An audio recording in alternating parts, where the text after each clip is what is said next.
Fala galerinha do GG Concurso, professor Brian Souza na área. Hoje aqui nessa nossa trilha, nessa nossa sequência, de conteúdo dentro do YouTube. Hoje o papo é um pouquinho mais próximo com a galera que está se preparando para o TSE. Beleza?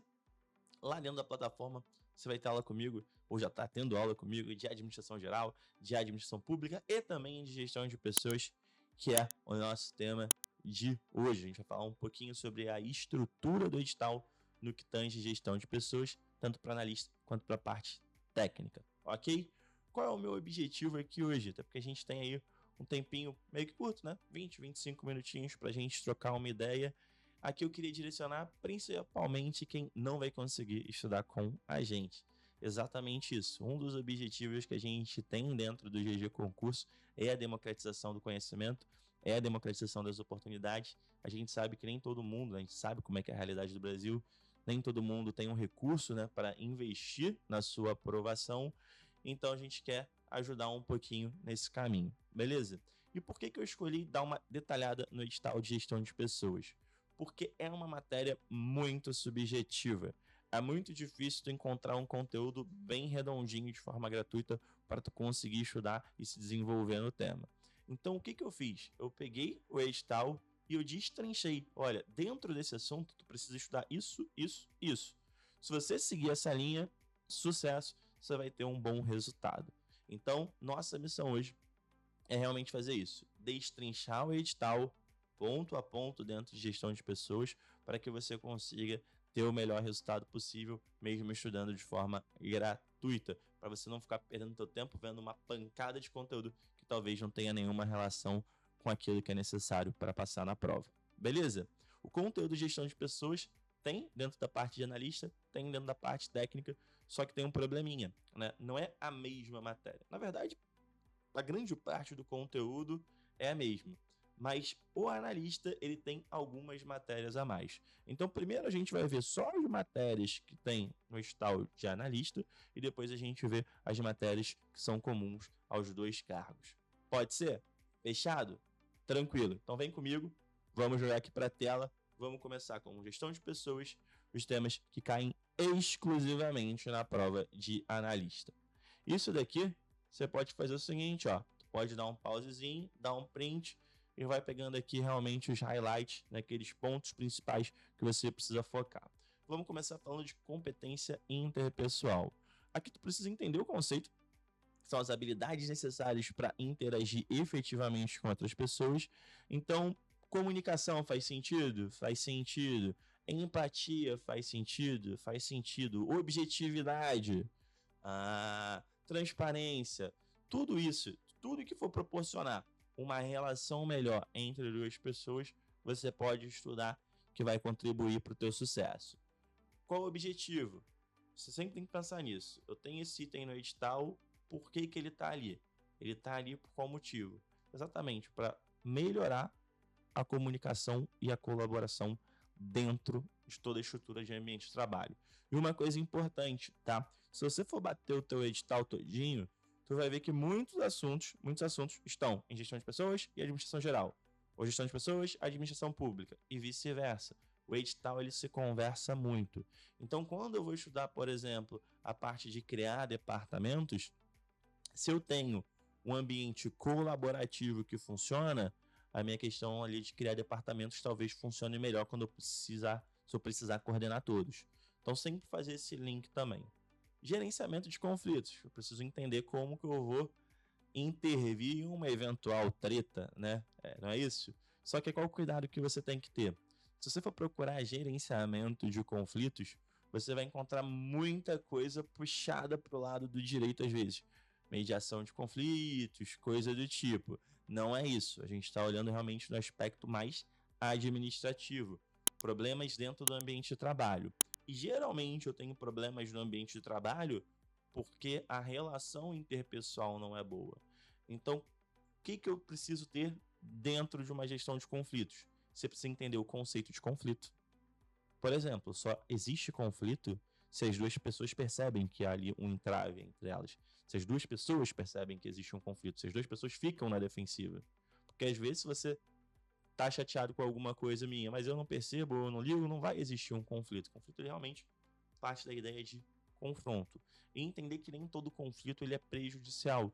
De um conflito eu posso ter alguma coisa positiva para o desenvolvimento da empresa, da organização, até mesmo da gestão privada, como da gestão pública. Beleza? Então eu preciso entender o conceito de conflito. Isso que as duas pessoas, né, precisam estar envolvidas em embate é fundamental para o conceito de conflito. A nossa estrutura de prova, por ser uma prova de certo ou errado, eu preciso entender muito bem os conceitos, tá? Porque uma palavrinha modifica a essência do conceito e vai levar para a frase estar errada. Gestão da mudança. A gestão da mudança é realmente um ciclo. A empresa ela está num status, eu quero que ela vá para um outro status. Tem até um desenhozinho bem legal, uma estrutura mental, que se chama de descongelamento, mudança e recongelamento. O que seria isso?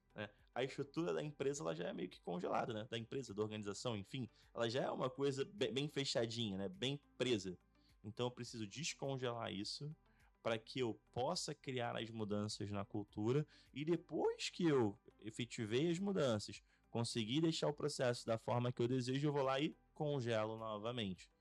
Ah, então vai ser um processo cíclico, Brian? Sim, mudança é um processo cíclico. Uma coisa que faz sentido é que você estudar também, ciclo PDCA. A gente vê isso em parte de administração, mas também é legal para você aplicar dentro da gestão de mudança. O que é o PDCA? Plan, Do, Check, Act. Eu vou planejar, né? Plan, Do, eu vou fazer. Check, eu vou monitorar para ver se está dando certo ou não. E Act, eu vou agir em cima dos resultados que eu encontrei no meu monitoramento. Beleza? Recrutamento e seleção. Eu preciso entender as vantagens e as desvantagens. Então, quando eu faço um recrutamento interno dentro da minha própria empresa, o que eu tenho de positivo? Geralmente é mais rápido, geralmente é mais barato, só que vai ser muito difícil eu inovar alguma coisa, porque eu estou pegando alguém dentro da empresa. Não vai ter uma visão externa. Agora, se eu faço um recrutamento externo, ou seja, eu pego alguém de fora da empresa para um determinado cargo, eu tendo a gastar mais dinheiro, tanto no processo de avaliação e até mesmo em questão de salário, mas eu tenho o benefício de trazer alguém com uma outra visão, com uma outra experiência, que pode agregar muito dentro da minha organização. Então isso aqui é bem importante, você precisa entender isso, o que é positivo, o que é negativo e qual a importância do recrutamento. Um link legal que você pode fazer, o recrutamento dentro da gestão pública, que vai ser através de concurso. Então, o concurso ele é um instrumento de recrutamento e de seleção. Estuda todos esses requisitos, tá? O que é o recrutamento interno, o que é o recrutamento externo, que vai fazer sentido para você. E depois, tá? Preste atenção. No final, quando a gente passar por toda a linha do edital, eu vou falar o que pode te ajudar também a criar, né? A desmembrar mais isso que eu estou passando para vocês. Técnicas de seleção. Então, como que eu vou fazer esse recrutamento? Aí vai desde vantagem de entrevista, testes de habilidade, dinâmica de grupo, cada um desses. Então tem que ver, cara, técnica de entrevista, o que tem de positivo, o que tem de negativo. Teste de habilidade, o que tem de negativo, o que tem de positivo. Você precisa criar essa estrutura, entender as diferenças, que provavelmente a questão que vai aparecer na tua prova vai ser exatamente nesse nuance. Análise e descrição dos cargos. Aqui é uma função muito inerente ao setor, ao departamento de gestão de pessoas, ao RH, e é mais do que simplesmente, né, você, olha, esse cargo é isso, esse cargo é aquilo. É você definir os cargos e colocar lá quais são as competências e habilidades desejadas para que isso faça sentido para a organização, para que a organização consiga atingir os seus objetivos e que você tenha, né, instrumentos de como que você vai fazer um recrutamento. Então essa análise de descrição de cargo é toda uma parte de gestão de pessoas vinculada com o planejamento estratégico que a gente olha lá na parte de administração, beleza? Então você precisa entender isso. O que é bom? Quanto melhor eu faço a descrição do cargo, quanto melhor eu amarro isso, mais efetivo vai ser o meu processo de recrutamento, tá? Gestão de desempenho é fundamental que eu avalie os meus funcionários. Então eu preciso estudar todos os métodos de avaliação. Quais são os principais métodos de avaliação que você precisa conhecer? A avaliação 360, a pesquisa de campo e as escalas gráficas. Daqui, o que eu acho mais bacana e que talvez seja um pouquinho difícil de você entender é a avaliação 360. A avaliação 360, ela parte do pressuposto que você vai ser avaliado por diversas fontes. Então, vou dar um exemplo. Na empresa que eu trabalho no Banco do Brasil. Na empresa que eu trabalho, a gente utiliza a avaliação 360. Então, o que acontece? O meu superior me avalia, eu me avalio, os meus pares me avaliam, e se eu tiver um subordinado, o subordinado também me avalia. Aí, da média dessas avaliações que vem realmente a minha nota, a minha indicação de desempenho. Então é muito bacana, né? Porque aí eu tenho toda uma visão holística do funcionário. Então, um método de avaliação que cada vez mais ele ganha peso, ele ganha importância, ele ganha validade dentro das instituições, já é extremamente utilizado em empresas privadas, e a gente percebe que a gestão pública vem criando mecanismos para fazer o controle de desempenho dos seus funcionários, e a avaliação 360 é um tema que vem cada vez mais presente. Então, conheça todas as técnicas, todas não, essas 3 técnicas que eu falei, da 360, pesquisa de campo, escala gráfica, mas dá um foco maior no teu estudo na avaliação 360. Beleza?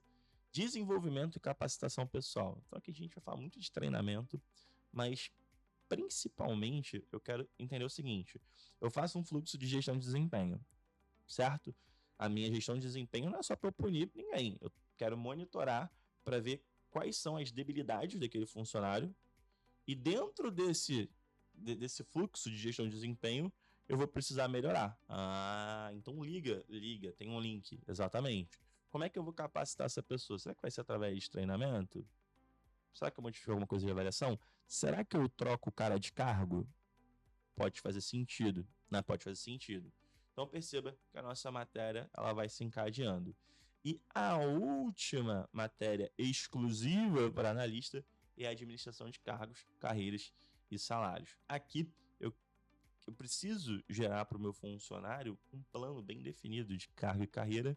E um dos grandes motivos disso é a própria retenção do funcionário, né? Eu quero reter o talento. Eu quero que ele saiba onde ele pode chegar. Eu quero que fique definido para ele como e o que ele precisa fazer para chegar em determinado cargo. Isso tende a manter a pessoa mais satisfeita. Quando a gente fala de gestão de pessoas, a gente tem muito esse olhar realmente mais humano de buscar a qualidade de vida, que é um assunto que a gente vai ver daqui a pouco. Beleza? Então aqui a gente fecha toda essa leitura de edital de analista. Tá? Isso aqui só tem para analista. O que eu vou falar agora continua tendo para analista, mas é específico de técnico. Então, se você fazer o técnico só essa parte que te interessa. Se você vai fazer o analista, realmente tudo que a gente viu até agora é importante para você, e essa parte também. Vamos lá, conceitos, importância e relação com outros sistemas da organização. Conceito de eficiência é muito importante para a gente. O que é ser eficiente? É atingir o objetivo fazendo uma gestão boa de recursos. Eu utilizo o mínimo de recurso possível para gerar os resultados. Isso vai estar presente em administração geral, em administração pública e em gestão de pessoas.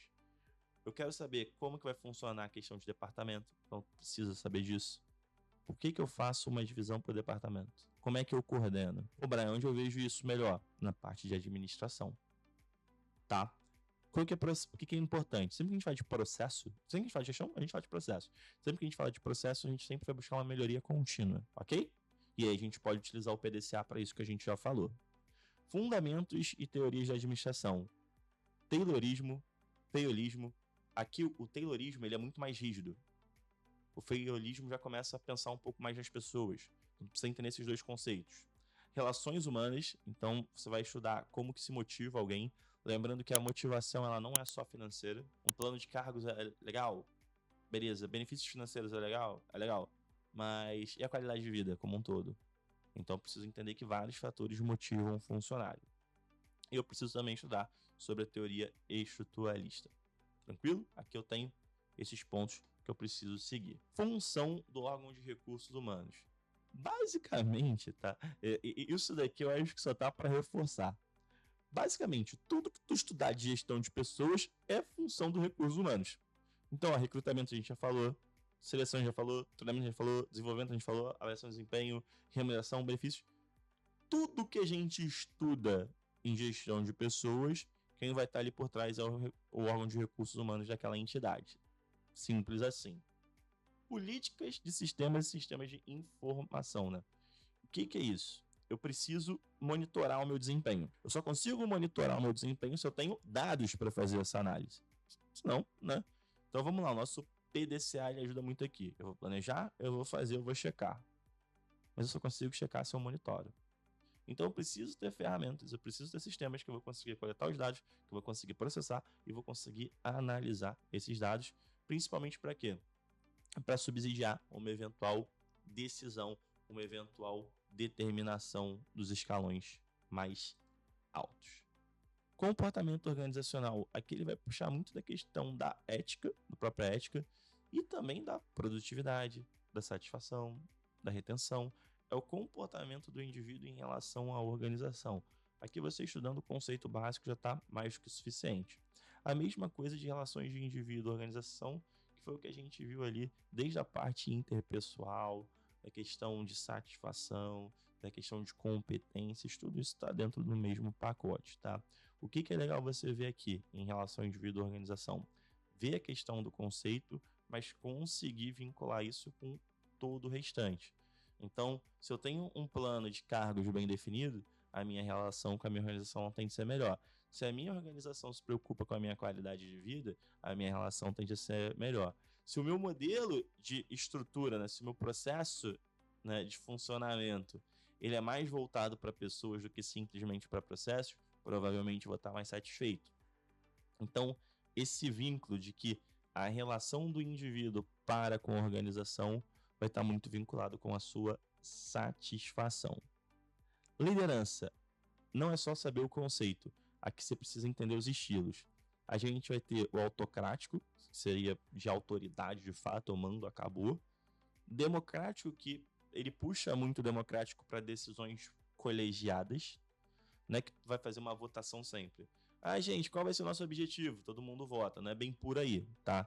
É realmente tomar a decisão que vários setores estejam vinculados à decisão, que todo mundo tenha ali, né, a liberdade para se comunicar, por exemplo, é um modelo mais aberto.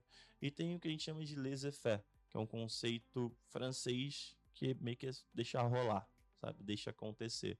Esse conceito é muito presente quando a gente estuda liberalismo econômico, né? Liberalismo econômico, ele parte do pressuposto do deixa acontecer. Então, é um estilo de liderança mais fluido, que ele deixa realmente ali as coisas acontecerem. Um outro ponto importante, a liderança, a gente tem esses estilos de liderança que a gente vai estar falando da parte organizacional, mas eu preciso entender que existe aquela liderança que ela não é pelo cargo, ela é pela própria pessoa. A gente chama de liderança pessoal. Então eu posso ser um líder, eu posso exprimir a liderança sem necessariamente ter um cargo de poder. Importante entender esse conceito também, porque tu pode ter uma questão ali que fala, para ter liderança você tem que ter um cargo de comissionado, você tem que ter um cargo de gerenciamento. Não é. Você pode exercer a liderança em qualquer nível que você esteja hierárquico. Qualidade de vida. Tem um índice que se chama QVT, que é qualidade de vida no trabalho. Então precisa entender essa sigla, dá uma pesquisada nisso que vai te ajudar. E o ponto, né, principal é que se eu tenho um funcionário que ele está bem fisicamente e psicologicamente, ele vai produzir mais, ele vai produzir melhor. Gestão por competências. Eu não quero avaliar ninguém por ser bonitinho, por ser meu amigo, nada disso. Eu preciso ver se eles estão atingindo os objetivos. Gestão por competência, ela vai ter um vínculo com a avaliação de desempenho. Então eu preciso ter uma gestão de competências. Essa gestão de competência, ela precisa deixar claro o que a pessoa precisa fazer, monitorar o que essa pessoa precisa fazer e, se for preciso, corrigir alguma coisa que ela vem fazendo fora do fluxo normal. Ponto importante. Gestão por competências também é um processo de melhoria contínua. Tudo que a gente fala aqui pega esse sentido. Eu posso vincular isso então com recrutamento, com treinamento e com a questão de avaliação de desempenho? Sim, você pode fazer esse vínculo. Inclusive, uma coisa importante da avaliação de desempenho que costuma aparecer muito em prova. A avaliação de desempenho ela precisa ser periódica, mas não significa que eu tenho que fazer ela, por exemplo, eu só vou fazer a avaliação periódica, eu só vou fazer a avaliação de desempenho a cada 6 meses, só fazer a avaliação de desempenho a cada ano. Não. ela é periódica, ela precisa acontecer, precisa ter feedbacks no meio do caminho para que a pessoa possa realmente se desenvolver. Mas é simplesmente a palavra periódica, não tem um prazo estabelecido. Qual é o ideal? Que a empresa analise, né, qual é o ciclo dela ali para entregar uma determinada meta, um determinado objetivo, e que esteja, né, vinculado à entrega do objetivo com o prazo da avaliação de desempenho. Tendências em gestão de pessoas no setor público, para a gente fechar. Aqui fala muito sobre um novo jeito de gerir. Cada vez mais a gestão pública ela quer aparecer com a gestão privada.